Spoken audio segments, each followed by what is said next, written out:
Sa ulo ng mga nagbabagang balita, proyektong OSAP inilunsad ng Departamento ng Araling Panlipunan ngayong araw.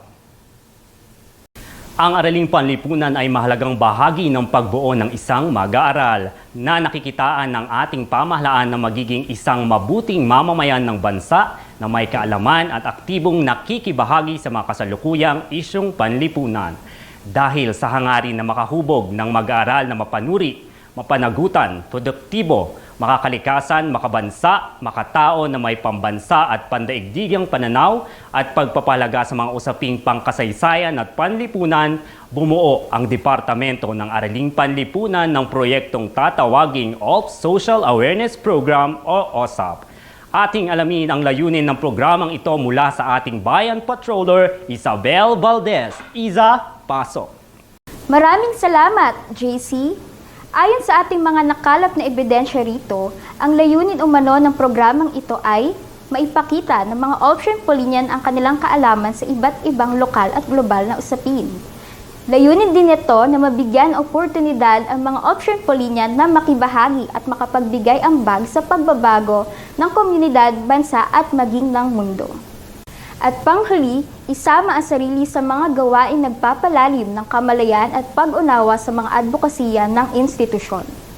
Tatlong layunin na kaya nating makamit ng sama-sama. Maraming salamat. Balik sa iyo, JC. Maraming salamat, Bayan Patroller Isabel Valdez. Dumako naman tayo sa gawaing ilulunsad ng programang ito. Narito ang ating Star Patroller, Joanne Marie Jugarap. Joanne, pasok! Maraming salamat, JC. Ngayon ay makichika minute muna tayo sa Ocean Polinian para sa mga exciting parts sa pag-uusapan at gaganapin sa loob ng isang taon. Sa buwan ng Setyembre, ang paglulunsad ng Radio Station Balita, tree planting at usaping patungkol sa voter education. Oktubre, paglunsad ng ASEAN Center at usaping territorial awareness.